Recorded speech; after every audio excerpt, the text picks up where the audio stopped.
सभी व्यूअर्स को वेलकम करता हूं आज की वाईटी के एडिटोरियल क्लास में। ग्रामर, वोकेबुलरी और कॉम्प्रिहेंशन का टोटल पैकेज होती है क्लास। फटाफट से शुरू करेंगे अपने खास और यूजुअल अंदाज के अंदर आज सुबह के सेकंड एडिटोरियल को, पैंडेमिक एंड पैनिक को। सबको मैं एडवाइस करूँगा, सिंपल एडिटोरियल है मेरे भाई, पहले खुद ट्राई करना, फिर आना चैनल पे देखना फटाफट 2x स्पीड के ऊपर।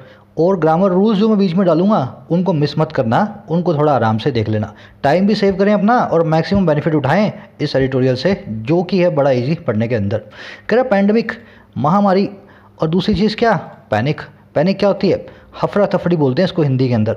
जब आप घबरा करके कोई काम करते हैं ना तो आप पैनिक में वो काम को करते हैं। तो कह रहे महामारी, पैंडेमिक और उसके साथ में आने वाली हफरा तफरी या घबराहट। अब देखो कहाँ पे आई है, कैसे आई है, टाइटल पैराग्राफ बताएगा हमें। कह रहे while ensuring distancing governments should not trigger crowding through abrupt changes. कह रहे इंश्योर करते हुए डिस्टेंसिंग को, पक्का करते हुए, इंश्योर करना होता है पक्का करना, सुनिश्चित करना, पक्का करते हुए दूरी बनाए रखने के काम को, डिस्टेंसिंग को। अच्छा, इसको करते हुए क्या होता है, क्या हो रहा है? कह रहा गवर्नमेंट्स है ना, उनको नहीं ट्रिगर करना चाहिए, उनको नहीं शुरुआत करनी चाहिए, नहीं उकसाना चाहिए क्राउडिंग को, भीड़ भाड़ को। और किसके जरिए? कह रहा थ्रू एब्रप्ट चेंजेस, ऐसे बदलावों के जरिए जो एब्रप्ट हैं, अचानक से आए हैं, सडन है, किसी को पता नहीं था। कह रहा है एक तरफ तो आप डिस्टेंसिंग को इंश्योर कर रहे हो, दूसरी तरफ ऐसे बदलाव ले आते हो आप अपनी पॉलिसी के अंदर एब्रप्टली, अचानक से, कि पब्लिक है घबरा करके, पैनिक करके क्राउडिंग करने लगती है, दुकानों के बाहर जमा होने लगती है राशन लेने के लिए। समझ गए? कुछ तमिलनाडु की कोई इवेंट है, उसके ऊपर अपना आज का एडिटोरियल बेस्ड है, अभी समरी में आपको बताऊंगा। सब्जेक्ट वर्ब हर रोज़ की तरह ग्रीन और पिंक है, हल्के में ना लें। अगर आप बिल्कुल भी स्ट्रगल अभी भी कर रहे हैं ना इंग्लिश को, बेसिक इंग्लिश को समझने में, तो आपको, मैं आपको बता रहा हूँ, आप खुद जो है ना 5 साल जो है ना इस चीज़ पे रिसर्च कर लेना, क्यों आपकी इंग्लिश कमज़ोर है। 5 साल बाद आपको एक ही लाइन में मिलेगा उसका आंसर, क्योंकि मैं सब्जेक्ट और वर्ब नहीं पकड़ पाता था किसी सेंटेंस का, तो मैं पकड़ा करके बिठाया हूँ आपको। ये सब्जेक्ट है, ये वर्ब है, पूरे के पूरे एडिटोरियल की सब्जेक्ट वर्ब मार्क्ड है, पूरे के पूरे, आधा घंटा लगता है मुझे करने में। एक्सरसाइज का फ़ायदा उठाएं, यही चीज़ है जो आपका इंटरेस्ट पैदा करेगी इंग्लिश में, और यही वो चीज़ है जिसके कारण आपका इंटरेस्ट आज तक नहीं आ पाया इंग्लिश के अंदर, है ना। पकड़ें इसको। आ जाओ इसके पीछे ग्रामर के अंदर। ट्रिगर क्या होता है? बहुत बार बताया ना मैंने आपको, बंदूक का जो घोड़ा होता है ना, घोड़ा, उसको कहते हैं ट्रिगर। अगर आपने ट्रिगर कर दिया किसी चीज़ को, किसी गन को ट्रिगर कर दिया, तो वो गन जो अब चल जाएगी, वो उसको कोई नहीं रोक सकता। मतलब आपने गन की शुरुआत कर दी, गन को काम करने के लिए आपने मजबूर कर दिया, इंसाइट कर दिया, उकसा दिया, इंस्टिगेट कर दिया, स्पार्क कर दिया, प्रोवोक कर दिया, एनकरेज कर दिया। बस वो ट्रिगर वहीं से निकला है, ट्रिगर नाम के नाउन से ही ट्रिगर नाम की वर्ब निकली है। किसी चीज़ को भड़काने को कहते हैं हम ट्रिगर करना, समझ गए ना। गन से इसको रिलेट करना है आपको। छोटी सी एक समरी दे देता हूँ। एब्रप्ट वर्ड के भी बहुत सारे मीनिंग्स आपने मेरे साथ देखे, सिनोनिम्स। ऐसी चीज़ जो अचानक से हो, सडन, ऐसी चीज़ जो एक्सपेक्टेड ना हो, अनएक्सपेक्टेड, या अनफोर्सीन हो, पहले से। देखो FORE, फोर मतलब पहले से, पहले से जिसको सीन ना किया गया हो, जिसको पहले आपने देखा ना हो, अनफोर्सीन हो, एब्रप्ट होती है। समरी ये है, तमिलनाडु के अंदर सरकार ने क्या बोला, 26 अप्रैल से कुछ डिस्ट्रिक्ट्स के अंदर टोटल लॉकडाउन करेंगे। अब बताया नहीं टोटल लॉकडाउन क्या होता है, बस बोल दिया कर देंगे हम। तो ये 4-6 डिस्ट्रिक्ट्स हैं, इनके अंदर जो है टोटल लॉकडाउन है। पब्लिक डर गई, फटाफट से रात में भाग करके राशन की दुकानों पे खड़े हो गए। अब हुआ क्या इससे? कह रहा आप इतना अच्छा कर रहे थे पिछले 5 सालों, पिछले जो है 5 वीक से, उसके बावजूद, सोशल डिस्टेंसिंग करने के बावजूद, आपकी एक छोटी सी इस बचकानी हरकत ने ना पब्लिक के सारे जो सोशल डिस्टेंसिंग मेजर्स थे उस पर पानी फेर दिया। बोला उस दिन कितने वायरल इन्फेक्शन हुए होंगे, कितने लोग जो हैं एक दूसरे के संपर्क में आए होंगे जिस दिन आपने ऐसी घोषणा की थी। बोला जब भी ऐसी काम करो ना तो उसके पीछे कुछ स्टेप्स भी बताया करो कि अब टोटल लॉकडाउन होगा, राशन आपको आपके घर के सामने मिलेगा। कुछ ऐसी बात पब्लिक को बताओ कि वो डिस्टेंसिंग को बनाए रखे, पैनिक में आकर के दुकानों के बाद भीड़ लगा करके फिर से वायरस को फैलना जो है शुरू ना करवा दे। समझ गए? ये इसकी समरी है आज के एडिटोरियल की। 5 से 6 सेंटेंसेस के अंदर आप लिखने की कोशिश करें, कमेंट सेक्शन में डालें। 10, 12, 15 समरीज डाल करके देखेंगे, आपको पेन चलाना आएगा, इंग्लिश के अंदर लिखा कैसे जाता है, इस चीज़ पे विश्वास रखें, करने की कोशिश करें। आज से कोशिश करें अगर आपने समरी लिखना शुरू नहीं किया है तो। ग्रामर रूल आज का ऐसा है, अच्छा वाला है, खतरनाक वाला, बीच में जाकर के आएगा वीडियो के, मिस मत करना उसको। छोटी मोटी आपसे बात भी करनी है आज, दिल की बात है, कंटेंट से रिलेटेड, वहीं करेंगे ग्रामर के आसपास। शुरू करते हैं अभी। कह रहे the Tamil Nadu government's order intensifying the lockdown in Chennai, Coimbatore, Madurai, Tirupur and Salem from April 26 briefly converse these cities with panic. कह रहे तमिलनाडु सरकार का जो ऑर्डर है ना, अच्छा कौन सा ऑर्डर? इंटेंसीफाई करने वाला, इंटेंसिटी को बढ़ाने वाला और ज़्यादा मजबूत बनाने वाला। अच्छा, किसको? लॉकडाउन को, तालाबंदी को। कहाँ पे? ये सारे के सारे शहरों में, पांचों के पांचों सिटीज़ में। कह रहा है और कब से? अप्रैल 26 से ये काम होने वाला है, इंटेंसीफाई होने वाले का। कह रहा है जो ऑर्डर है ना, इसने कुछ वक्त के लिए ब्रीफली है ना कन्वर्स कर दिया, हिला करके रख दिया इन सिटीज़ को, शहरों को। अच्छा, कैसे हिलाया? पैनिक के साथ हिला दिया, घबराहट के साथ हिला दिया इनको। अच्छा, और आगे क्या किया इस ऑर्डर ने? कह रहा threatening to undo the gains achieved. कह रहा थ्रेटन करते हुए, चुनौती डालते हुए, अंडू करने की, फिर से पुरानी हालत में ले आने की उन गेन्स को, उन जो है फ़ायदों को, नफ़ों को जो अचीव किए गए हैं। अच्छा, किससे अचीव किए गए हैं गेन्स? कह रहा फ्रॉम अवॉइडिंग क्राउडिंग, अवॉइड करके क्राउडिंग को, भीड़ भाड़ को। अच्छा, और किससे अचीव किए गए हैं? Maintaining physical distancing, physical distancing को मेंटेन करके। अच्छा, और किससे से अचीव किए गए हैं? Preparing the public for calibrated exit, public को प्रिपेयर करके एक ऐसी एग्जिट के लिए जो है कैलिब्रेटेड, जो है स्टेप बाय स्टेप। और कहाँ से? फ्रॉम रेस्ट्रिक्शंस, इन रेस्ट्रिक्शंस में से। सेंटेंस मेरे हिसाब से आप में से 80% समझ गए। जैसे मैंने पढ़ाया उसी तरीके से आप भी पढ़ सकते थे। ये इसमें से लेसन है देखने वाला। अब फटाफट मैं रिपीट कर देता हूँ, फिर इसके पीछे ही ग्रामर में जाएंगे। तमिलनाडु सरकार का ऑर्डर इंटेंसीफाई करने वाला, लॉकडाउन को इन शहरों में अप्रैल 26 से इसने कर दिया, ऑर्डर ने हिला करके रखने का काम इन सिटीज़ को हवड़ा दबड़े के साथ, विद पैनिक। और कैसे हिलाया? साइमल्टेनियस एक्शन है यहाँ पे। दूसरा एक्शन क्या है जो साथ में हो रहा है हिलाने के? दूसरा काम है थ्रेटन करते हुए लाया इसने। और थ्रेटन क्या करना है, क्या किया इसने कि अंडू कर दूंगा मैं, फिर से पुरानी हालत में ले आऊँगा उन गेन्स को, उन फ़ायदों को जो आपने अचीव किए हैं, अवॉइड करके भीड़ भाड़ को, मेंटेन करके फिजिकल डिस्टेंस को, और प्रिपेयर करके पब्लिक को इस कैलिब्रेटेड एग्जिट से, इन रेस्ट्रिक्शन से, जो है लॉकडाउन से आने वाली रिस्ट्रिक्शन से। समझ गए सेंटेंस को? तो कह रहा है इसने, ऑर्डर ने सब कुछ हिला करके रख दिया वहाँ के तमिलनाडु स्टेट के अंदर। सेंटेंस में आ जाओ देखने वाली चीज़ पे। पहली चीज़ क्या है? ये कन्वर्स वर्ब देख लेना। कन्वर्स क्या होता है आपको याद नहीं रहेगा, मैं भी बता देता हूँ। चलो, डिस्टर्ब करना, किसी को हिला करके रख देना, एजिटेट कर देना। याद कैसे करने का तरीका क्या होता है? आपने एपिलेप्सी सुना होगा, मिर्गी। मिर्गी के अंदर किसी को देखा आपने कैसा हिल रहा, वो कैसा हिलता वो आदमी, उस दौरे को कहते हैं कन्वर्जेंस। समझ गए ना? जब आदमी वायलेंटली होकर के वायलेंटली हाथ पांव मारता है ना अपने इधर उधर, उसको कहते हैं कन्वर्जेंस। तो इसने क्या किया, वैसे ही वहाँ की पब्लिक सिटीज़ को इसने कन्वर्स कर दिया। लोग जो है ऐसे हाथ पांव मारने लगे पैनिक के अंदर। समझ गए? इस वर्ड को उससे रिलेट करके रखना, एपिलेप्सी से, जिसको हिंदी में मिर्गी बोला जाता है। ये है साइमल्टेनियस एक्शन। पहला काम तो क्या किया इसने? कन्वर्स करने का। साथ ही साथ उसी वक्त दूसरी तरफ ये थ्रेटन कर रहा था। समझ गए ना? दूसरा काम जो है साइमल्टेनियसली हो रहा हो। अच्छा, अंडू आप जानते हैं, किसी चीज़ को डू करके अन कर देना, जो काम किया उस पर पानी फेर देना। कंप्यूटर में होती है Ctrl+Z कमांड, उसको भी बोलते हैं अनडू, है ना? काम किए हुए पानी फेरना। अब इसमें देखने वाली एक चीज़ मैं जो बताने चला था ना, फ्रॉम के बाद अवॉइडिंग आ गया, ये आपने समझ लिया। प्रेपोजिशन के बाद अवॉइड वर्ब की आईएनजी फॉर्म आप बनाते हो। पर आपसे गलती ही होती ही, इस कोमा के बाद और इस एंड के बाद इसने फिर से फ्रॉम नहीं लगाया, फ्रॉम यहाँ लगा हुआ है। तो फ्रॉम अवॉइडिंग क्राउडिंग आएगा और from he maintaining physical distancing आएगा। समझ लो मेरी बात को? ये मेंटेनिंग का आईएनजी भी है ना, इसी फ्रॉम से आया है, और इस प्रिपेयरिंग का आईएनजी भी इसी फ्रॉम से आया है। कॉमन एरर से गलती आपसे ये करवाता है वो, फ्रॉम अवॉइडिंग क्राउडिंग लिख के क्या करेगा, यहाँ पे कोमा देके बोलेगा maintain physical distancing and prepare the public. समझ गए? देखने में सही लगेगा आपको, पर एक्चुअल में फ्रॉम प्रपोजिशन इन सब से जुड़ी हुई है। तो यहाँ पे आईएनजी आपको लगाना है। कैलिब्रेटेड होता है, मैंने आपको बता दिया, step by step, in a phased manner या systematic, that is called calibrated exit. बढ़े आगे। If the idea was to hold the rising rate of infections which cumulatively touch 1821 on April 25। कह रहा अगर आइडिया, अगर विचार यही था, और क्या था? होल्ड करने का, रोकने का, राइज होती हुई रेट को इन्फेक्शंस की, बढ़ती हुई रेट को इन्फेक्शन की। कह रहा अगर यही आपका विचार था तो। अच्छा, कौन सी इन्फेक्शन की रेट? कह रहा जो कि, कौन सी है? जो कि क्यूमुलेटिवली टच कर गई, एक के बाद एक। क्यूमुलेट करने का मतलब क्या होता है? इकट्ठा हो जाना, है ना? जो कि इकट्ठी होकर के टच कर गई, छू गई 1821 को अप्रैल 25 के अंदर। 25 को अप्रैल 25 को 1821 इन्फेक्शन अपने देश में हुए हैं। कह रहा अगर यही आइडिया था ना तो कह रहा the governments announcement of A complete lockdown was counter productive. तो सरकार की जो अनाउंसमेंट थी पूरे के पूरे लॉकडाउन की इन शहरों में, वो टोटली काउंटर प्रोडक्टिव थी। प्रोडक्टिव मतलब जो चीज़ काम आए, काउंटर प्रोडक्टिव मतलब काम तो आए नहीं आए, मतलब लेने के देने पड़ जाए ना, उसको कहते हैं काउंटर प्रोडक्टिव। कुछ काम नहीं आया बल्कि काम आपका बिगड़ गया। समझ गए सेंटेंस को? कह रहा अगर आप ये चाहते थे कि इन्फेक्शंस कम करने हैं जो 1821 हो गए हैं अप्रैल 25 को, तो आपके अनाउंसमेंट ने बिल्कुल उल्टा काम किया है, कम नहीं किए, बढ़ाए हैं इस अनाउंसमेंट ने इन्फेक्शंस को। आगे बढ़ते हैं। कह रहा thousands crowded grocery stores, vegetable shops and petrol pumps. हज़ारों लोगों ने क्राउड कर दिया।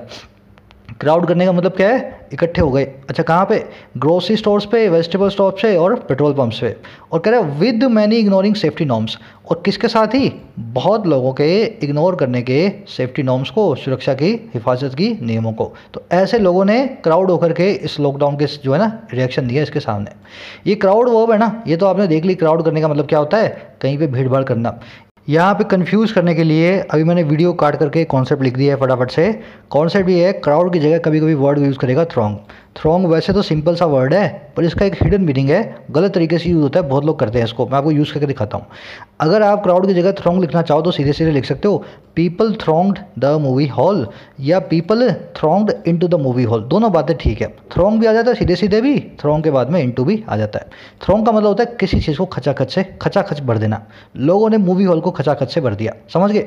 पर यही सेंटेंस को अगर मैं मूवी हॉल को पहले ला करके लिखूं, मैं यूँ बोलूँ मूवी हॉल खचाखच भरा हुआ था लोगों से, या मूवी हॉल क्या कोई भी चीज़ खचाखच भरी हुई थी लोगों से, तब मैं थ्रॉन्ग वर्ब को यूज़ करता हूँ ना, तो उसके साथ में विद आता है। जिस चीज़ से वो भरी हुई खचाखच, उसके लिए हम जो है विद लगा के उस चीज़ को बाद में लिखते हैं।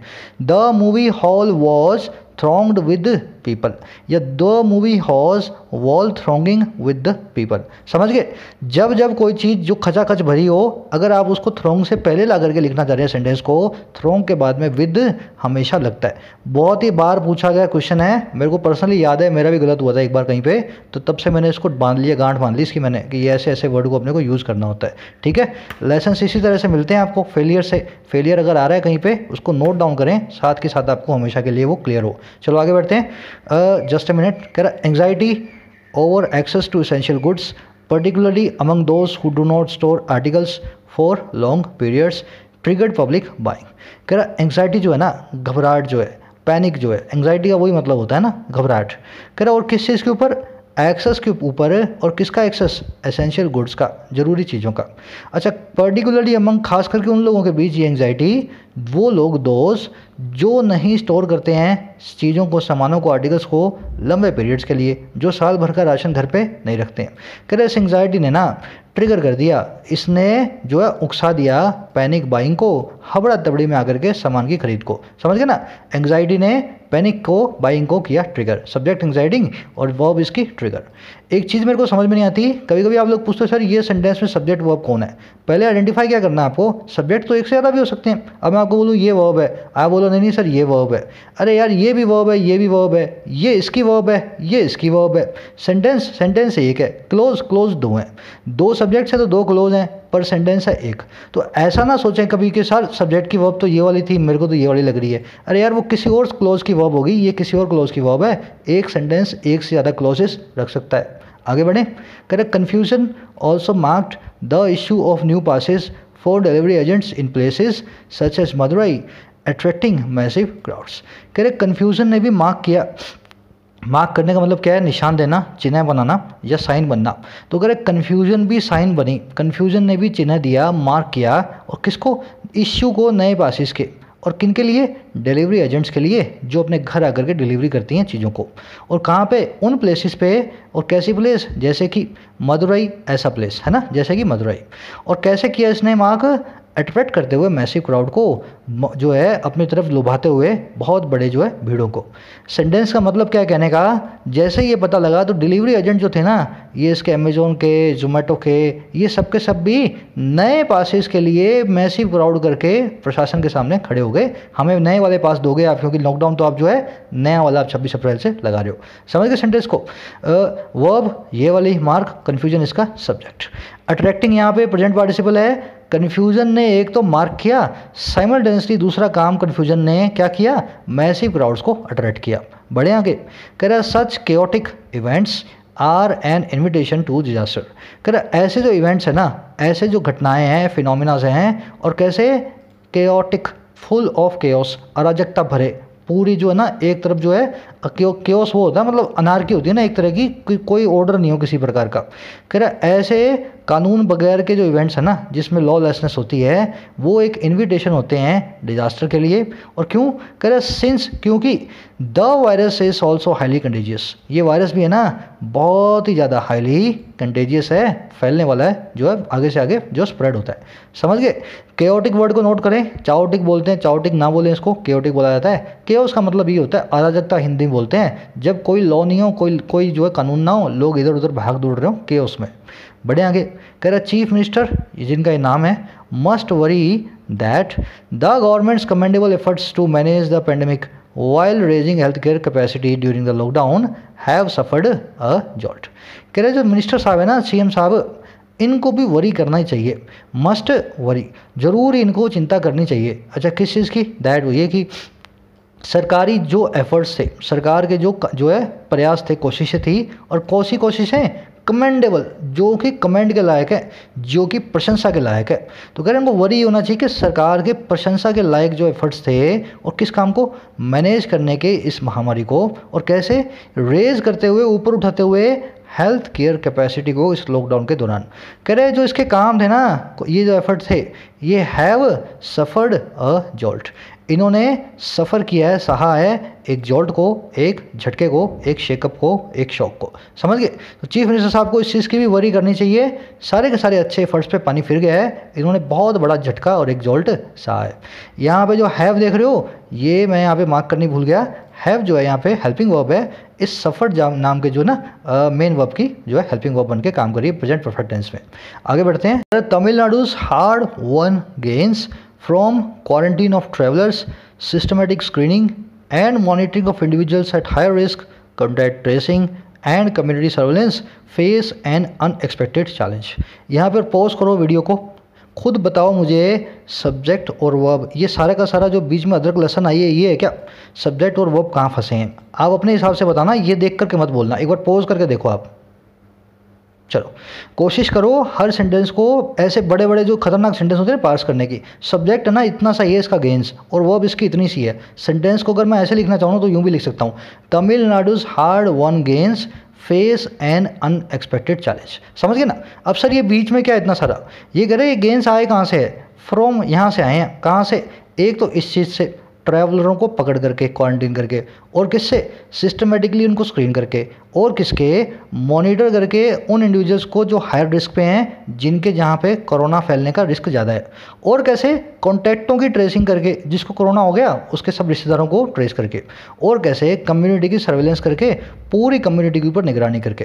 कह रहा है ये वाले जो गेन्स हैं ना, जो इन सब चीज़ों से आए हैं, ये फेस करते हैं एक अनएक्सपेक्टेड चैलेंज को। सेंटेंस बहुत सिंपल होते हैं, बड़े बड़े होते हैं ना, तो आप पार्सिंग करने के चक्कर में पार्स तो करते नहीं हो आप वैसे परेशान होते रहते हो, सर ये इसका सब्जेक्ट है कि ये इसका सब्जेक्ट है। बढ़े आगे, चलो। कह रहा although its fallout will be known in the days ahead, the crowding episode could pass off as an aberration। कह रहा हालांकि although, इसकी जो फॉल आउट है ना, अच्छा किसकी फॉल आउट? इट्स कौन है यहाँ पे? चलो आप बताना बाद में, पहले मैं सेंटेंस रिपीट कर देता हूँ पूरा। कह रहा हालांकि इसके जो दुष्परिणाम हैं, इम्प्लीकेशंस हैं, फॉल आउट्स हैं, रेमिफिकेशंस हैं, और क्या होगा इनका? कह रहे ये जाने जाएंगे, विल बी नॉन, फ्यूचर के अंदर जो है पैसिव वॉइस के अंदर इनको जाना जाएगा। और कब? डेज अहेड, आने वाले दिनों में। कह रहा हालांकि ऐसा होगा। कह रहा लेकिन द क्राउडिंग एपिसोड है ना, ये पास ऑफ हो सकता है, ये खाली खाली गुजर सकता है। और कैसे? एक एबरेशन की तरह, एक जो है ना एक अनोमली की तरह, एक डेविएशन की जगह, एक छोटी सी चूक की तरह। कह रहा है ये पूरा का पूरा क्राउडिंग की घटना, इसको गुजारा जा सकता है एक छोटी सी चूक की तरह। अच्छा कैसे गुजारा जा सकता है? कह रहा if the focus returns to raising administrative efficiency, अगर सारा का सारा फोकस रिटर्न आ जाता है, सारा का सारा फोकस लौट आता है रेज करने पे एडमिनिस्ट्रेटिव एफिशिएंसी की तरफ, प्रशासनिक जो है एफिशिएंसी से काम करने की जो है क्वालिटी की तरफ। सेंटेंस समझ गए कि रिपीट करूं? चलो रिपीट कर देता हूं। हालांकि इसके फॉल आउट बाद में आने वाले दिनों में नॉन होंगे, सबको मालूम चलेगा क्या दुष्परिणाम ऊपर वाली घटना के निकल करके आए। समझ गए? इट्स लगा किसके लिए? इस ऊपर वाले एपिसोड के लिए लगा, पूरी घटना के लिए लगा। कह रहे लेकिन जो एक क्राउडिंग की जो घटना थी ना, ये पास ऑफ हो सकती है, इसको आप जो भूल सकते हैं, गुजार सकते हैं एक छोटी सी चूक की तरह। अगर फोकस सारा का सारा फिर से लौट आता है कहाँ पे, रेज करने में, उठाने में, प्रशासनिक एफिशिएंसी को, प्रशासनिक काम करने की ताकत को, एफिशिएंसी को। समझ गए। सेंटेंस पे देखने वाली चीज़ क्या है, पहले वोकैब देखते हैं फिर ग्रामर देखेंगे। फॉल आउट क्या बताया मैंने आपको, दुष्परिणाम। इम्प्लीकेशन बोल दो, रेमिफिकेशन बोल दो, बैड रिजल्ट्स बोल दो, बैड कॉन्सिक्वेंसेज बोल दो, उसको कहते हैं फॉल आउट। फॉल मतलब टूटना, आउट मतलब बाहर। टूट, जब कोई चीज़ टूटती है ना, दुष्परिणाम होते हैं उसके, फॉल आउट। ऐसे याद रखा होता मैंने इसको, आप भी याद रखने की कोशिश करें। एबरेशन मैंने आपको बताया, छोटी सी चूक। कैसे याद रखना है इस वर्ड को, आप रोज़ सुबह 7 बजे उठते हो, 10 बजे पढ़ना बैठते हो, 1 बजे खाना खाते हो, शाम में 4 बजे तक फिर सोते हो, फिर 4 बजे से रात को 10 बजे तक पढ़ते हो। फिक्स शेड्यूल है आपका। एक दिन ऐसा हुआ, सुबह 9 बजे उठे, 11 बजे खाना खाया, 1 बजे पढ़ना शुरू किया, 1:30 बजे फिर सो गए। अगले दिन आपने सोचा यार कल तो हो गई चूक, कल मेरे पूरे के पूरे प्रोग्राम से मैं हो गया डेविएट, पूरा का पूरा मेरा प्रोग्राम है ना उसका एक यूनिक इवेंट था कल, एक अनोमली दिखा दी मेरे पूरे के पूरे प्रोग्राम ने, एक एबरेशन दिखा दिया। समझ गए एबरेशन क्या होता है, ये पूरी की पूरी घटना को आप ऐसा एक छोटी सी चूक मान सकते हो, जैसे जो मैंने आपको एग्जांपल अभी दिया है ना, किसी दिन आदमी से कोई चूक हो जाती है, सारा प्रोग्राम उसका खराब हो जाता है। और देखने वाली चीज़ ये है मेरे भाई, सेंटेंस मैंने आपको टेंसेस की वीडियो में बताया था, इफ़ के साथ में कभी भी फ्यूचर टेंस नहीं लगता, बात फ्यूचर की हो रही है। अगर फोकस रिटर्न होता है एडमिनिस्ट्रेटिव एफिशिएंसी का, अगर मतलब फ्यूचर की बात हो रही है ना, अगर ऐसा होता है तो फिर भी लगे प्रेजेंट इंडेफिनिट टेंस। मैंने आपको क्यों बताया था ऐसा क्यों होता है, इफ़ एक इमेजिनरी सिचुएशन के बारे में बताता है, फ्यूचर भी एक इमेजिनरी सिचुएशन है। इंग्लिश कभी भी अपने साथ में फ्यूचर टेंस के लिए इफ़ को नहीं रखती है। समझ गए, ये भी इमेजिनरी कंजंक्शन और फ्यूचर टेंस भी इमेजिनरी, तो ये सेंटेंस कभी नहीं बनेगा if the focus will return to raising administrative efficiency. ऐसा आपसे एरर करेक्शन के अंदर और सेंटेंस इंप्रूवमेंट में पूछा जाता है, इफ़ के साथ में फ्यूचर टेंस को आपको क्या बदल देना है, किसमें, प्रेजेंट इंडेफिनिट टेंस में। समझ गए। कुड नाम की वर्ब यहाँ पे यूज हुई है फ्यूचर के लिए, ये पास ऑफ हो सकता है एक एबरेशन की तरह। फ्यूचर के अंदर कुड लगाने का मतलब ये होता है हम बहुत कम पॉसिबिलिटी की बात करें किसी चीज़ की, कैन लगेगा तो ज़्यादा पॉसिबिलिटी, कम लगेगा तो कम पॉसिबिलिटी। बढ़ते हैं आगे, कह रहा this should not be difficult, ये डिफ़िकल्ट नहीं होना चाहिए, ये ज़्यादा मुश्किल नहीं होगा। क्यों, कह रहा since the government has a wide list of permitted activities, क्योंकि गवर्नमेंट के पास एक वाइड लिस्ट है ऐसी एक्टिविटीज़ की जो परमिटेड है, जिनकी इजाज़त है। अब ये वाइड लिस्ट क्या होती है, आप ब्लैक लिस्ट मुझे बताओ, मैं आपको वाइड लिस्ट बताता हूँ। ब्लैक लिस्ट जानते हो ना, इस चीज़ को काम को नहीं करना, लिस्ट में डाल दिया ब्लैक लिस्ट में। वाइड लिस्ट क्या होती है, इस काम को तो करना ही करना है। तो कह रहा बड़ा मुश्किल नहीं होगा ये फिर से एडमिनिस्ट्रेटिव एफिशिएंसी की तरफ लौटना, क्योंकि सरकार के पास एक wide list of permitted activities already है। कह रहा barring emergencies, care needs of patients with chronic non COVID conditions and death of kin. कह रहा बारिंग छोड़ करके, बारिंग का मतलब क्या है, एक्सेप्ट फॉर। कह रहा एक्सेप्ट फॉर इन सब चीज़ों के।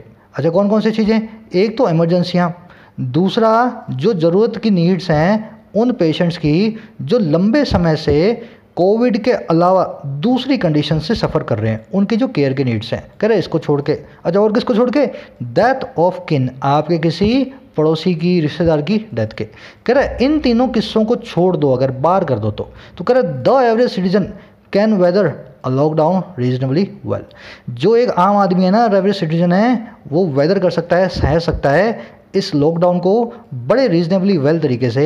अच्छा कैसे, कब सहेगा, if food medicine and other essentials are available, अगर फूड मेडिसिन और दूसरी काम की चीज़ें अवेलेबल हैं, जो है अपने जो है उपलब्ध है सबको। समझ गए सेंटेंस को। कह रहा है इन चीज़ों को छोड़ दो, अगर आपके घर में इन तीनों में से कोई भी चीज़ नहीं है, बारिंग इन चीज़ों को छोड़ दो, तो आप बड़े आराम से अपने घर में इस लॉकडाउन को रीजनेबली जो है आप वेदर कर सकते हो। बात कर रहा हूँ उन लोगों की जो लोग ऑलरेडी कुछ जॉब के अंदर हैं, जिनकी फिक्स इनकम है, जिनकी इनकम नहीं है उनकी बात नहीं कर रहा है। अब देखो सेंटेंस में देखने वाली बात, कैन वेदर, वेदर क्या होता है, वेदर तो मौसम होता है सर। यहाँ पे किसने कैन के बाद में लगाया है, ये तो सर वर्ब की फर्स्ट फॉर्म बना दी। अभी डिक्शनरी में टाइप करो वेदर, वर्ब की फर्स्ट फॉर्म वेदर का क्या मतलब होता है, इसका मतलब होता है किसी चीज़ को फेस करना, विद स्टैंड करना, कोप विद करना, सामना करना, किसी चीज़ से फाइट करना। समझ गए। Whether as a verb is जब भी यूज़ करते हैं तो उसका मतलब ये होता है, वेदर एज अ नाउन का मतलब होता है मौसम। आज मौसम बड़ा ख़राब है तो उसको आप जो है वहाँ पे मौसम जो आपका नाउन है। समझ गए। चलो ये वाली इफ़ वाली बात जो मैंने ऊपर बताई थी फिर से यहाँ पे लग रही है। इफ़ के बाद में कह रहा है अगर ये चीज़ें अवेलेबल होती हैं तो फ्यूचर की बात हो रही है, फिर भी प्रेजेंट इंडेफिनिट टेंस को हमने यूज़ किया हुआ है, आर अवेलेबल। बढ़े आगे। कह रहा longer shutdowns will create other stresses since no household maintenance work is possible. कह रहा लंबे शटडाउन्स है ना, क्रिएट करेंगे वो और स्ट्रेसेस को, दूसरी तरह के दबावों को। कह रहे क्योंकि क्योंकि कोई भी हाउस होल्ड मेंटेनेंस वर्क जो है, ना प्लम्बर का, ना मिस्त्री का, ना कारपेंटर का, कह रहा है ऐसा कोई भी मेंटेनेंस का वर्क जो है ना पॉसिबल नहीं है, कोई भी पॉसिबल नहीं है। कह रहा है and spares are not available, और जो स्पेयर पार्ट्स हैं, जो पुर्जे हैं, वो अवेलेबल नहीं है। प्लम्बर तो आ सकता है आपके घर पे, पर पाइप नहीं मिलेगी प्लम्बर से पाइप लगवाने के लिए। तो कोई भी मेंटेनेंस का काम जो है और जो है स्ट्रेस जो है क्रिएट करेगा आगे, क्योंकि कोई मेंटेनेंस घरों की हो सकती नहीं। कह रहा बट लेकिन the crowding challenge during the lockdown is posed mainly by the use of personal vehicles. लेकिन जो क्राउडिंग का जो चैलेंज है, चुनौती है, इस लॉकडाउन के दौरान वो पोज की गई है, इज पोस्ट, वो मेनली पोज की जाती है, खड़ी की जाती है यूज़ से, इस्तेमाल से, पर्सनल व्हीकल से। समझ गए ना, ये जो हुआ है काम मेनली इसके द्वारा हुआ है, इस कारण से हुआ है। यहाँ पे पोज नाम की वर्ब पे मैं आपको खास ध्यान देने को बोलता हूँ, क्लोज टेस्ट में बहुत काम आती है ट्रिक्स आपको। पोज जो वर्ब है मेनली इन 5 वर्ड्स के साथ में यूज होती है। You can pose a challenge, you can pose a doubt, you can pose a question, you can pose a dilemma, और something can pose a threat. Pose का मतलब होता है खड़ा करना। अब खड़ा करने के लिए बहुत सारे भी और दूसरे वर्ड्स में अपने पास, रेस है ना, या मेक समथिंग अराइज, तो इस तरह के जो अपने पास वर्ड्स भी हैं। लेकिन मोस्ट प्रोबेबली जब ये 5 वर्ड्स आपको दिए हुए हैं, ये 5 वर्ड्स, उसके साथ में वो आपसे पोज वर्ब के बारे में ही पूछ रहा है। खास वर्ब है, नोट्स बना लें, कहीं पे लिख लें। चलो आगे बढ़े। कह रहा है restricting this is feasible if governments can bring essential articles virtually to one's doorstep. कह रहा है रिस्ट्रिक्टिंग जो है ना, रोकने का जो काम है, दिस, अब ये दिस कौन है यहाँ पे, अरे भाई क्राउडिंग चैलेंज की बात कर रहा है।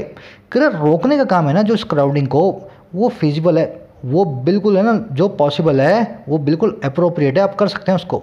अच्छा कब, कह रहा इफ़ अगर सरकारें लेकर के आएँ, कैन ब्रिंग, और किनको, ज़रूरी आर्टिकल्स को, एसेंशियल आर्टिकल्स को, और कहाँ पे, किसी के डोर स्टेप्स पे। वंस का मतलब क्या है, किसी के भी घर के दरवाजे पे। और कैसे लेके आए, virtually to one's doorstep. Virtually का मतलब क्या है, एक तरह से उसके डोर स्टेप पे। जैसे पड़ोस के घर के सामने आ गई, आपकी गली के नुक्कड़ पे आ गई, तो आपका डोर स्टेप भी समझ लेंगे उसको हम। वर्चुअल रियलिटी में देखा था ना आपने, जो चीज़ सच ना हो पर सच होकर के भी हो, तो डोर स्टेप पे वर्चुअली आपके ले आएँ अगर सरकार, तो ये काम है फिजिबल। अच्छा और क्या कर दें सरकार, कह रहे और make them available with in walking distance, कर दे उनको अवेलेबल बना दे उनको। और कैसे, वॉकिंग डिस्टेंस के अंदर, बिल्कुल आपसे घर की जो है चलने की दूरी के अंदर। अगर ऐसा हो जाए तो रिस्ट्रिक्ट करना बहुत ही है फिजिबल, बहुत ही है पॉसिबल। कह रहे physical distancing and no mask no service rule should apply. ये जो है ना, ये वाला चीज़ फिजिकल डिस्टेंसिंग, और ये वाला जो रूल है, मास्क लगाओ तब राशन मिलेगा, नो मास्क नो सर्विस, कह रहा है ये रूल है ना, इन दोनों रूल्स को अप्लाई होना चाहिए। कहना एन एक्सपेंडेड, बहुत सिंपल है इसलिए फास्ट ले रहा हूँ, अभी आगे ग्रामर आएगी वहाँ पे थोड़ा स्लोली करके अपने उसको जो है ना अच्छे से समझेंगे। कह रहा है an expanded permit system for delivery agents not just from online platforms but authorise local merchants could address this.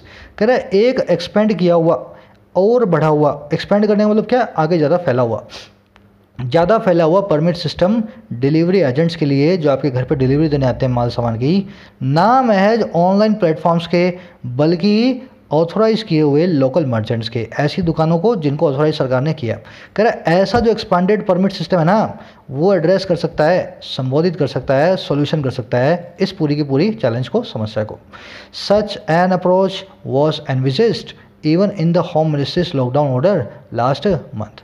कह रहा ऐसी एक अप्रोच है ना, उसको एनविजेस किया गया था, उसको अज्यूम किया गया था, हिंदी में बोले तो उसकी परिकल्पना की गई थी, उसको कंटेम्पलेट किया गया था, सोचा गया था, यहाँ तक कि होम मिनिस्ट्री के लॉकडाउन ऑर्डर में भी लास्ट मंथ, पिछले महीने, मतलब उसने ऐसी एडवाइस दी होगी कि ऐसा काम आप कर सकते हैं इस ऑर्डर ने। कह रहा and it assumes greater significance now.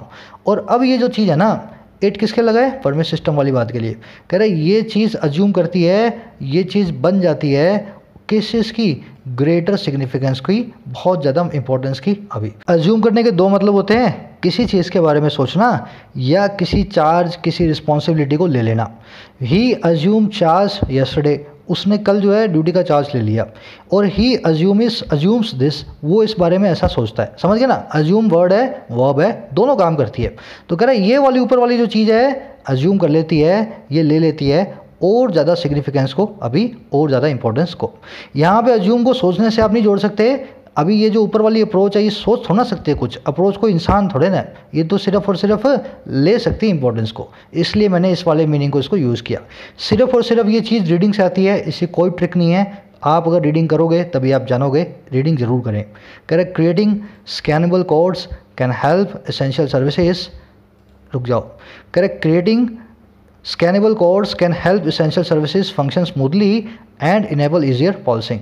Create करने का मैंने स्कैन करने वाले कोड्स को, जैसे आप दुकान पे जाते हो ना, पेटीएम कहता है स्कैन कर लो भैया, इसमें पैसे डाल दो, कह रहे ऐसे स्कैनेबल कोड्स आप हर व्हीकल को दे दो, हर परमिट होल्डर को दे दो। कह रहा है ऐसा जो क्रिएट करने का काम है इन कोड्स को, वो हेल्प कर सकता है एसेंशियल सर्विसेज को फंक्शन करने में बड़े आराम से, स्मूथली, और इनेबल कर सकता है ईजियर पॉलिसिंग को, बड़े ध्यान से बड़े आराम से आप जो है पॉलिसिंग कर सको, निगरानी कर सको। इस काम को भी आप बड़े ईजियर बना सकते हैं। सेंटेंस पे देखने वाली चीज़, सेंटेंस का मतलब तो आप समझ गए। यहाँ पे आपकी वर्ब है कैन हेल्प, मेन सब्जेक्ट है आपका क्रिएटिंग, अकेला सब्जेक्ट है क्रिएटिंग स्कैनेबल कोड्स। हेल्प के बाद में क्या लिखा हुआ है, एसेंशियल सर्विस फंक्शन, दूसरी वर्ब आ गई फंक्शन। अब ये फंक्शन क्या कर रहे हैं यहाँ पे, अगर ये वर्ब है तो ये वर्ब है, ये वर्ब नहीं है, अगर ये वर्ब है तो ये वर्ब नहीं है। अब ध्यान से देखना, इस ना छोटा सा कॉन्सेप्ट है, आप शायद 5-10 मिनट में समझ जाओगे। कुछ वर्ब्स अपने पास ऐसी हैं जिनके बाद आप एक नाउन या प्रोनाउन लिख के सीधे सीधे बेयर इन्फिनिटिव लिख सकते हो, और या उनके बाद आप टू इन्फिनिटिव लिख सकते हो। बेयर इन्फिनिटिव क्या होता है, जैसे गो वर्ब है, गो का गो, गोस, वेंट, गोन, गोइंग, सब बना सकते हो आप। जैसे ईट वर्ब है, ईट का ईट्स, एट, ईटन, ईटिंग, कुछ भी बना सकते हो। पर गो वर्ब का बेयर इन्फिनिटिव क्या है, गो। ईट वर्ब का एट बेयर इन्फिनिटिव क्या है, ईट। प्ले वर्ब का बेयर इन्फिनिटिव क्या है, प्ले। सिंग वर्ब का बेयर इन्फिनिटिव क्या है, सिंग। समझ गए, बेयर इन्फिनिटिव मतलब जहाँ से वो वर्ब निकली है, गो, गोइंग, सब जो है ना, सब गो से निकले हैं, तो गो है बेयर इन्फिनिटिव। अरे ये 4 वर्ब्स है ना ऐसी हैं जो अपने बाद में समथिंग, कोई भी नाउन लेकर के एक बेयर इन्फिनिटिव ले सकती हैं, और यही वर्ब्स ऐसी हैं जो अपने बाद में कोई भी नाउन लेकर के एक टू इन्फिनिटिव ले सकती हैं। ये मुझसे कल ही किसी ने टेलीग्राम जो आपने पूछा, टाइम वेस्ट कर रहे थे लोग, मैं कई बार बता चुका हूँ, आज थोड़ा मैं तसल्ली से बताता हूँ आपको। ये प्रोग्राम ये कहता है पूरा का पूरा रूल, जैसे 4 सेंटेंसेज है इधर वाले और 4 हैं इधर वाले। एक बार आप स्क्रीन को पॉज करके देख लो और मुझे बताओ राइट साइड वाले सही हैं, लेफ्ट साइड वाले सही हैं, है ना। आपको खुद समझ में आए, पहले मुझे ये बताना आपको, राइट साइड वाले सेंटेंस सही हैं, लेफ्ट सेंटेंस वाले, जो राइट साइड वाले सही हैं, लेफ्ट वाले सही हैं। चलो अब मैं आपको बताऊं ये दोनों सही हैं। बेयर इन्फिनिटिव और टू इन्फिनिटिव, इस चारों वर्ब्स के बाद दोनों लग जाएं तो दोनों ठीक होता है, पर दोनों का मतलब अलग अलग होता है। कैसे, आई सॉ हिम चीट, इसका मतलब है मैंने उसको चीट करते हुए देखा। जब उसने चीटिंग की शुरुआत की और जब उसने चीट करके वापस ख़त्म किया चीटिंग को, अपना पेपर जो है जमा किया, तब से तब तक मैं उसको देख रहा था। समझ गए।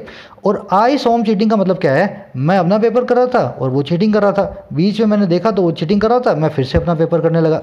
मतलब मैंने उसको चीटिंग करते हुए देखा, मुझे नहीं पता उसने कहाँ से कब शुरू की चीटिंग और कब उसने ख़त्म की। आई वॉज हिम चीट, इसका मतलब क्या होगा, देखो जैसे सॉ और वॉच तो सिंपल सेम वर्ब है, दोनों का मतलब एक ही है। सी और वॉच मतलब एक ही होता है ना दोनों का मतलब, इसका मतलब भी वही है। मैंने उसको वॉच किया चीट करते हुए शुरू से लास्ट तक, और मैंने यहाँ पे उसको वॉच किया चीट करते हुए बीच में कभी भी। आई हर्ड हिम सिंग, मैंने उसको सिंग करते हुए सुना। अब इसका मतलब क्या है, उसने जब गाने का पहला बोल गाया और लास्ट में जब वो लास्ट बोल गा करके जो उसने गाना बंद किया ना, तब से तब तक मैंने उसको सुना। और आई हर्ड हिम सिंगिंग का मतलब क्या है, मैं जा रहा था और वो भी गा रहा था, मैंने उसको सुना और आगे निकल गया। समझ गए ना, मुझे पता है वो गा रहा था, कब गाना शुरू किया और कब बंद किया इस बात से मुझे कोई मतलब नहीं है। I notice him become worried and I notice him becoming worried, यहाँ पे बिकम लगा, यहाँ बिकमिंग लगा है। यहाँ पे मैंने उसको वरी होते हुए, शुरू होते हुए देखी उसकी वरी, लास्ट तक उसकी वरी को मैंने देखा। यहाँ पे मैंने देखा कि वो वरी हो रहा था, परेशान हो रहा था, बीच में मैं उसको जाकर के मिला। Notice, heard, notice, hear, watch and see, ये चारों वर्ब्स इस तरह से काम करती हैं। ये तो आज अपना रूल नंबर 1। 3 रूल्स हैं इसके अंदर, लास्ट में क्विज है।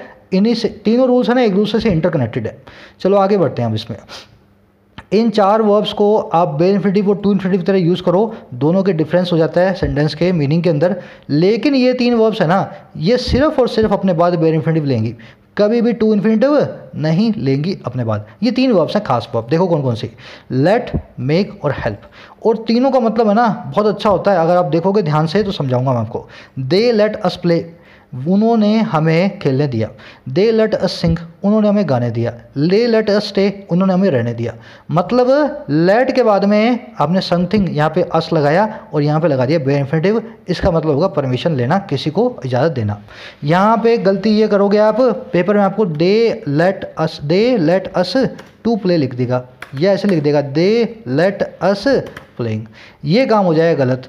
इसके बाद में हमेशा और हमेशा वर्ब की फर्स्ट फॉर्म आएगी। अच्छा, दूसरा सेंटेंस, दे मेड अस प्ले, इसका मतलब क्या होता है? मेड मतलब बनाना, प्ले मतलब खेलना। उन्होंने हमें खेल बना दिया, दे मेड अस प्ले, ऐसा होगा क्या? नहीं। इसका मतलब होता है, खास स्ट्रक्चर है इंग्लिश की, किसी को मजबूर करना है किसी चीज़ के लिए।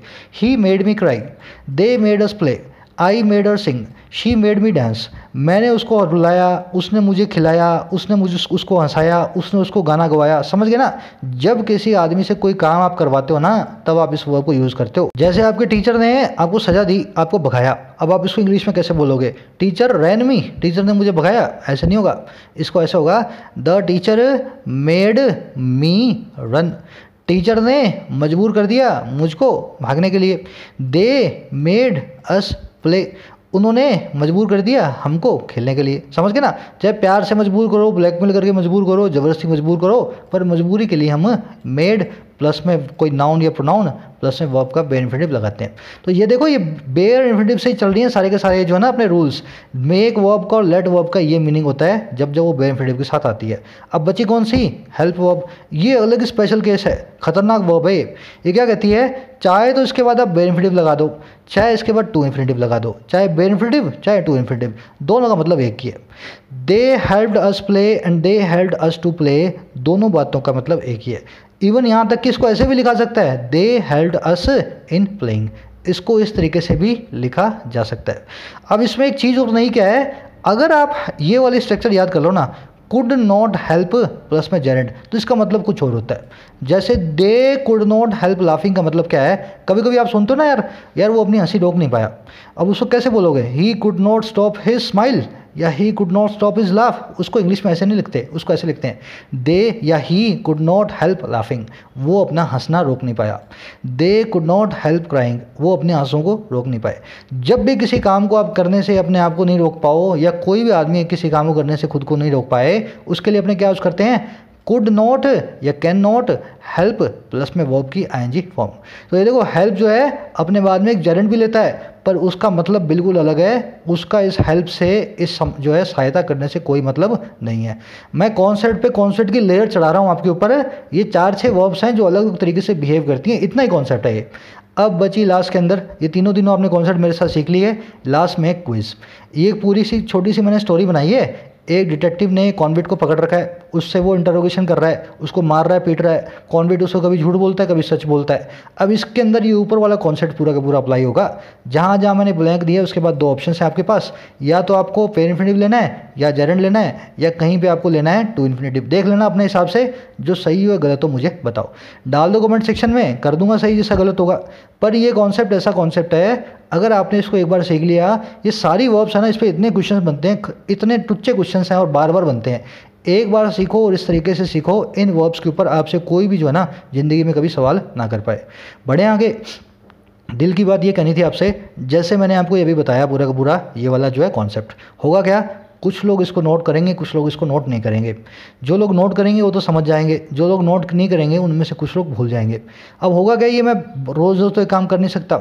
मैं सोच रहा हूँ जिस दिन जिस टॉपिक को मैं ग्रामर के उठाऊँ, उस पर अलग से 3 मिनट की, 2 मिनट की, 5 मिनट की वीडियो बना करके उस वीडियो को अलग से चैनल पर अपलोड करूँ, तो एक पूरी प्लेलिस्ट बन जाएगी अपने पास इस तरह के सारे कॉन्सेप्ट्स की, है ना। किसी बंदे ने सजेस्ट किया था मुझे कमेंट सेक्शन में, अच्छा सजेशन है। सोच मैं इसमें ये रहा हूँ, क्यों ना इन कॉन्सेप्ट्स को मैं पूरा इंग्लिश के अंदर एक्सप्लेन करूं बजाय हिंदी के। हिंदी में आप मेरे साथ ऑलरेडी एडिटोरियल के दौरान समझ चुके हो। अगर इसी कॉन्सेप्ट को आप मेरे साथ इंग्लिश में पढ़ोगे, नीचे सबटाइटल्स भी आएंगे, आपको सुनता भी रहेगा, आपको समझ में भी आएगा, साथ साथ आपकी इंग्लिश सुनने की प्रैक्टिस भी अच्छी होगी। तो एक छोटा सा मेरा आइडिया है, आप बताना कितने लोग आप में से इस चीज़ को जो है अच्छा मानते हो, कितने लोगों को आइडिया एक्साइटिंग लगता है, उसके हिसाब से अपने इसको लेंगे। अगर इंग्लिश में चाहिए या हिंदी में चाहिए, जो भी आप वो मुझे बताएं कमेंट सेक्शन में, ताकि अपने इसको शुरू करें, इस तरह की सीरीज़ को शुरू करते हैं, आगे बढ़ते हैं। कह रहे कहाँ गया, हाँ, कह रहा a system of codes may be inevitable, कह रहा ऐसा जो स्कैन कोड है ना, सिस्टम ऑफ कोड है, वो हो सकता है इनएविटेबल। इनएविटेबल जानते हैं ना आप, जिस चीज़ को रोका ना जा सके, टाला ना जा सके। कह रहे इस कोड वाले सिस्टम को टाला नहीं जा सकता। व्हेन, कब, कह रहा when select activities such as movement of industrial workers is permitted in future. कह रहा जब खास एक्टिविटियाँ जैसे कि इंडस्ट्रियल वर्कर्स की मूवमेंट परमिट होगी फ्यूचर के अंदर। कह रहे कब तक लॉकडाउन लगाओगे, एक वक्त दिन तो ऐसा आएगा ही जब पूरा देश लॉकडाउन में होगा, पर इंडस्ट्रियल वर्कर्स को आप जो है काम पे लगाना ही पड़ेगा आपको। कह रहा है इसलिए सिस्टम ऑफ कोड्स को इनएविटेबल मानता हूँ मैं, क्योंकि इसको आप टाल नहीं सकते। ऐसी एक्टिविटीज़ के लिए ये एक दिन काम जरूर आने वाला है फ्यूचर के अंदर। सिलेक्ट वर्सेस सिलेक्टेड मैं आपको बता चुका हूँ, जैसे मैंने आज को आपको एक कॉन्सेप्ट बताया, वैसे सिलेक्ट वर्सेस सिलेक्टेड कुछ दिन पहले बताया था। सिलेक्टेड का मतलब होता है जो चीज़ खास हो, सिलेक्ट का मतलब होता है रैंडमली किसी चीज़ को आपने चूज़ किया हो, है ना। अब ये कॉन्सेप्ट भी हमने बता चुका हूँ, कोशिश करेंगे इस तरह के सभी कॉन्सेप्ट्स को अपने 5-5 मिनट की सीरीज़ बना करके चैनल पर अलग से डाल दें। कह रहे periodic lockdowns may also become common when there are infection spikes. बार बार के जो लॉकडाउन है ना, पीरियोडिक लॉकडाउन्स, 15 दिन का, फिर उसके बाद 20 दिन का, फिर 10 दिन का गैप, फिर 20 दिन का, ऐसे जो बार बार के लॉकडाउन्स हैं ये बन सकते हैं। और कैसे बन सकते हैं, कॉमन रोज़मर्रा की चीज़ें बन सकते हैं। और कब, when there are infection spikes, जब जब इन्फेक्शंस में स्पाइक होंगे। अगले 5 साल, 1 साल, 2 साल, जब तक वैक्सीन नहीं आ जाए तब तक बार बार गवर्नमेंट लॉकडाउन से लगा सकती है। कह रहा the administrator needs refined tools and a consultative approach process with all sectors for this new normal. जो प्रशासन है उसको ज़रूरत है ऐसे टूल्स की, ऐसे उपायों की, ऐसे मेजर्स की जो रिफाइंड हैं, न्यूएंस्ड हैं, बहुत बारीक हैं, बहुत सोफेस्टिकेटेड हैं, है ना। और कैसे, और किसकी ज़रूरत है, एक कंसल्टिव प्रोसेस की, एक ऐसी प्रोसेस की जिसमें सबसे बातचीत हो सको। और कौन किन के साथ बातचीत करनी है, विद ऑल सेक्टर्स, सब सेक्टर्स के साथ। और किस लिए, इस नए नॉर्मल के लिए। न्यू नॉर्मल मतलब क्या है, corona is the new normal. आजकल का नॉर्मल कोरोना ही है। कोरोना है तो सब चीज़ें नॉर्मल लग रही हैं हमें, है ना। जो पहले वाला नॉर्मल था वो अब नॉर्मल हो गया, जब हम काम किया करते थे, बाहर निकलते थे। तो कह रहे ये नए नॉर्मल के लिए सरकार को, एडमिनिस्ट्रेशन को ज़रूरत होगी रिफाइंड टूल्स की और कंसल्टिव प्रोसेस की। सिंपल एडिटोरियल था, फटाफट से समरी डाल दें। जो मैंने आपसे सजेशन पूछा है उस सजेशन में मुझे बताएं, इंग्लिश में चाहिए, हिंदी में चाहिए। चलो सीरीज़ तो मैं बना दूंगा, इंग्लिश या हिंदी दोनों में से किस में आपको बेसिकली चाहिए। इंग्लिश के अंदर नीचे सबटाइटल्स ज़रूर डालेंगे अपने, ताकि जो लोग नहीं समझ पाते हैं उनकी प्रैक्टिस हो अच्छे से, ना, उनको पता लगे मैं क्या बोल रहा हूँ। दूसरी चीज़, क्विज़ के क्वेश्चंस, वो पूरी स्टोरी है, 5 सेंटेंसेज है, सबको सही करके डालें। इजाज़त दें मुझे अगली वीडियो तक के लिए। साइनिंग।